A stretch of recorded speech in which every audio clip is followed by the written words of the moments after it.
तो आज मैं बना रही हूँ एक चटपटे फ्लेवर वाले आचारी कुंदरू और इतनी ज़बरदस्त ये बनकर तैयार होते हैं बेहद कम टाइम में और बिल्कुल सरल तरीके से आप इसे बना सकते हैं। बनाना बहुत ही आसान है और जितना आसान इन्हें बनाना है खाने में ये कई गुना स्वादिष्ट लगते हैं। आपको बहुत ही ज़्यादा ये पसंद आएंगे।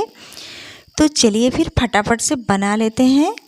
हेलो दोस्तों, शुभांगी होम किचन में स्वागत है आपका। तो सबसे पहले फ्रेंड्स मैंने यहाँ पर लिया है 500 ग्राम कुंदरू। तो कुंदरू को हमने ले लिया है और इन्हें हम 3-4 बार अच्छे से मसल करके हाथ से धो लेंगे ताकि ये पूरी तरीके से फ्रेश हो जाएं। और फिर हम क्या करेंगे, ऊपर नीचे दोनों के डंठल वाले पार्ट काट करके इस तरह से हम लंबे पीस में काट लेंगे। तो एक कुंदरू में हमने यहाँ पर 4 पीस किए हैं।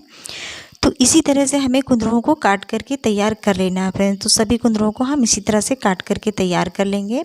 हाँ, जब इनको धुलने के बाद इनको कपड़े से अच्छे से पोंछ लें। इसमें पानी वगैरह ज़्यादा ना रहे, पानी से आप निकाल करके इनको अच्छे से पोंछ लें। उसके बाद ही आप इस तरह से काटें। और हल्का फुल्का पानी लगा है तो कोई बात नहीं, पर बहुत ज़्यादा पानी नहीं होना चाहिए। तो चलिए मैंने यहाँ पर इस तरह से काट करके इनको रेडी कर लिया है फ्रेंड्स। तो अब करते हैं आगे का प्रोसेस।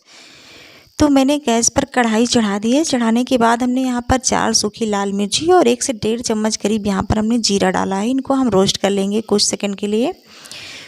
तो इनको हम हल्का सा कलर चेंज होने तक इन्हें हम भून लेते हैं। तो यहाँ पर हमने पहले मिर्ची और जीरा डाल दिया है। इनको हमने कुछ सेकंड चलाया है। उसके बाद हमने यहाँ पर 1 छोटी चम्मच यहाँ सौंफ डाला है।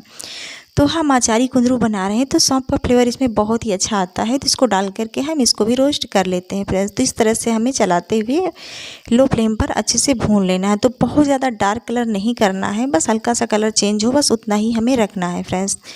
तो चलाते हुए हमने इन्हें भून लिया है। अब इनको हम निकाल करके बाहर रखते हैं ठंडा होने के लिए। तो हमने इन्हें प्लेट में ट्रांसफ़र कर लिया है। इसको रख देते हैं साइड में ताकि ये ठंडा हो जाए कुछ देर के लिए। तो वापस कढ़ाई चढ़ा दी है। इसमें हमने डाल दिया है सरसों का तेल। तेल को अच्छा खासा गर्म होने दिया है। गर्म होने के बाद ही हम ऐड कर देंगे हींग थोड़ी सी।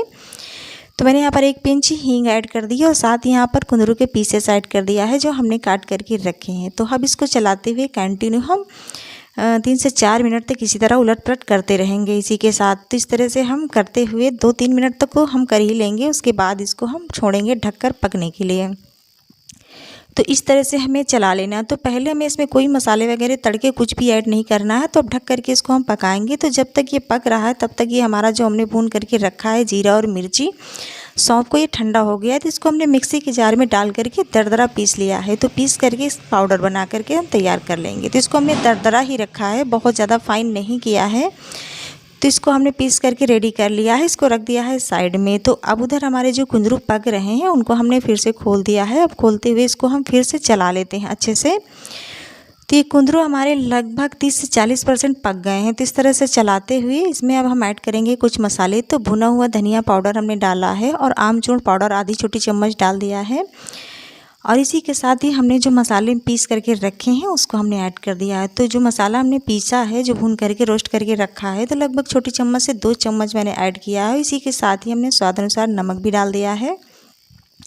तो अब सभी चीज़ें डल गई हैं इसमें। अब अच्छे से इसे हम चलाते हुए वापस मिक्स करेंगे। तो इस तरह से अच्छे से हम फिर से मिला लेते हैं, इन्हें मिक्स कर लेते हैं। और गैस का फ्लेम हम मीडियम टू लो ही रखेंगे, हाई फ्लेम नहीं रखेंगे। तो इस तरह से हमें चलाते हुए अच्छे से मिक्स कर लेना है। जब ये अच्छे से मिक्स हो जाएगा तो इसको हम ढक करके हम फिर से पकाएंगे वापस, ताकि ये अच्छे से पक जाए फ्रेंड्स। तो इसको हमने अच्छे से मिला लिया है, मिक्स कर लिया है। तो आप इस तरह से कर लीजिए, बिल्कुल भी टाइम नहीं लगता और ज़्यादा सामान भी नहीं लगता, स्वादिष्ट बहुत ज़्यादा ये बनकर तैयार होता है। तो हमने ढक करके फिर से छोड़ दिया इन्हें हम 8 से 10 मिनट के लिए लो फ्लेम पर, ताकि ये अच्छे से पक जाएँ।